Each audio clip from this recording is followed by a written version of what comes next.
pass out the flat that he did, you know, is it just a touch then with it? Some of it was touch, obviously. Some of it was pressure, but mostly it was not really well executed by the tailbacks and the underneath receivers, to be quite honest. Tailbacks had a couple opportunities to make catches there that we either were just a hair off one way or the other on a couple of those routes that were really big plays on a couple of screens in particular. So that was really disappointing.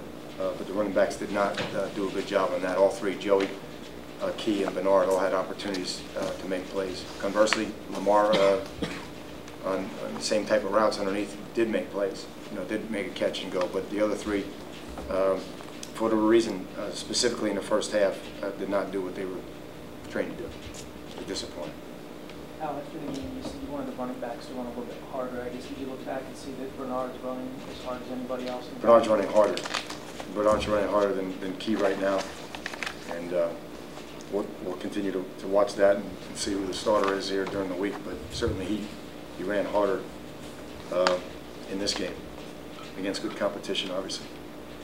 Were you even surprised by how well you executed, you know, putting pressure on Clark early in the game? I mean, no, I wasn't. I thought we'd have a chance. I really did.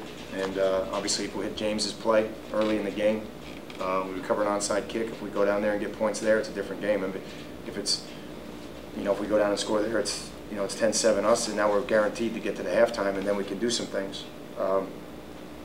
It ends up 21-3 at the half instead, and then it becomes hard. And then every time you're not successful, they just squeeze a little bit tighter, and they can play a little bit differently. But clearly, early in the game, we were doing a lot of good things. We got down in the red zone or the fringe 3 times, and just weren't able to push it through there.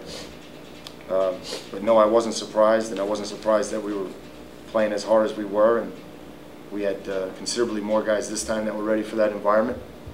But we still had a couple guys that weren't, and that's what we have to get over. Al, James is outside now, starting to move Jason to the slot. Is that a product of James playing well, or Jason being able to maybe do some things in the slot as well? I think it's just trying to get the best guys on the field. Joey Jones has really made a lot of progress. You know, he's going to be pushing for a starting job, and James is working like crazy. And, you know, I wish I could show you guys those 2 catches James made on the same play. I mean, one was an unbelievable catch on Wednesday. So, you know, we looked at the tape. It was just a shame. We had it. It was an unbelievable throw by Vaughn under duress, and it was a great effort by John Palumbo to give him time, really by a lot of different guys on the offensive line. So you got to convert that if you want to have a chance to be in that game and have a chance to win ultimately. But I like James's attitude right now, to be honest with you know, because he's competing. Now, what have you seen about Buffalo on film? Just that they're a very good team. Obviously, when you learn how to win, you expect to win, and I think they expect to win. On defense, it's a very rugged and active front 4. That's clear right off the bat. It's the best secondary we've faced this year, including Penn State. This is the best secondary, bar none. Safeties are much better than we just faced. And their corners are very good cover guys. And their linebackers are excellent, most particularly 34 Winters. He's kind of the flag carrier. I can see why everybody thinks he's the best linebacker in the league. And the same thing about the safeties. People feel like they have the best 2 safeties in the league and the best linebacker, and you watch them on tape, and you can see why people would say that. So that's them on defense. Same kicker as last year. Excellent special teams in terms of competitiveness. On offense, Maynard's playing really well. I think he's a product of being able to be brought along slowly last year. He's playing with a lot of confidence. Had an excellent game against Buffalo. Very good defense. Big East team. Both running backs run hard. Henry and Thermalis, and both of those guys have had success against us in the past. I think Roosevelt's the guy, obviously. You know, just courageous guy, leads, competitor, and offensive line is big, just like last year, strong. Tight end's excellent, racked.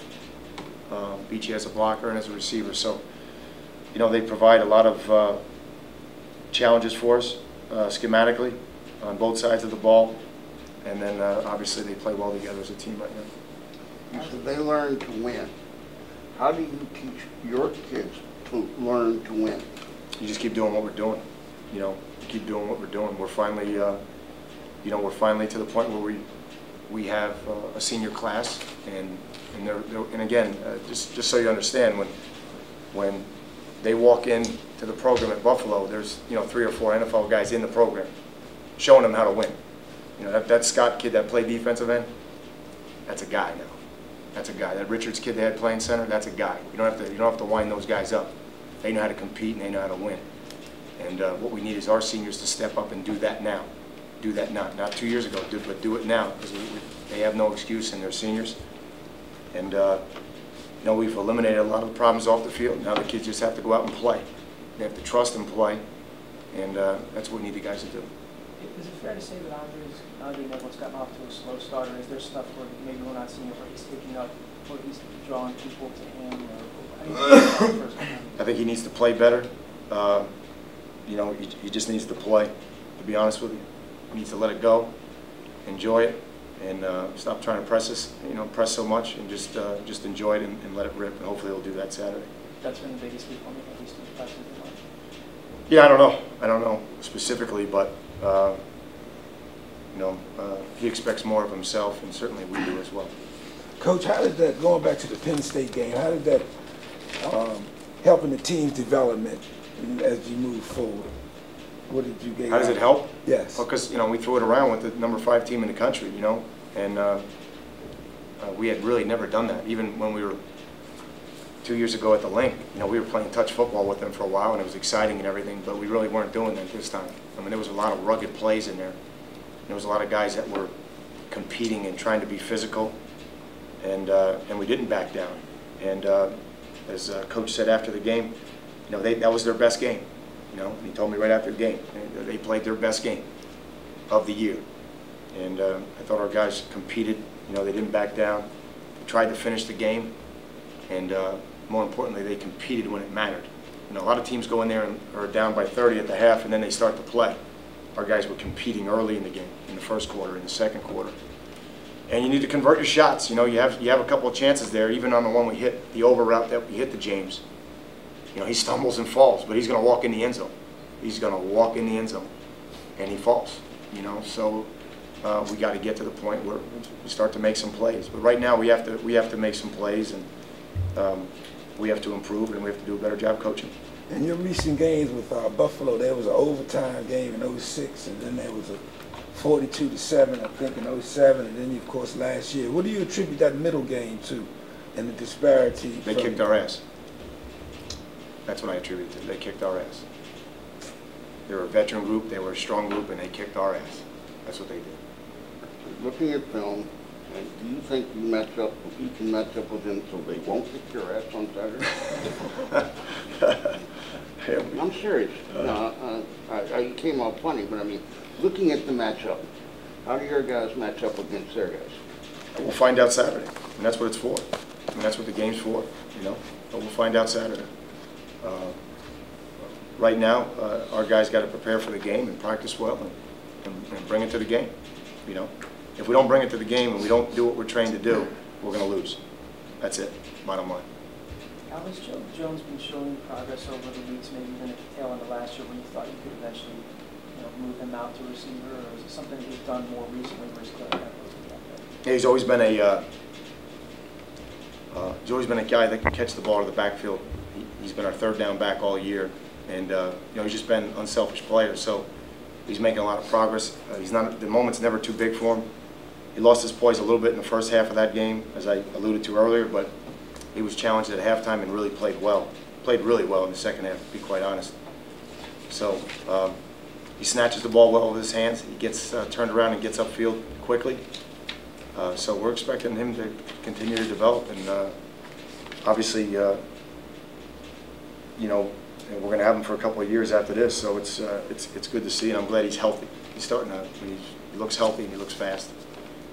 Is this as comfortable as you felt with your offensive line rotation? You got like one receiver fighting at left guard, Darius and Derek at right tackle, but at least from what I can see, neither one of them are really getting beaten off the ball. Is that a product of really the kind of competition you want there now that you've been creating for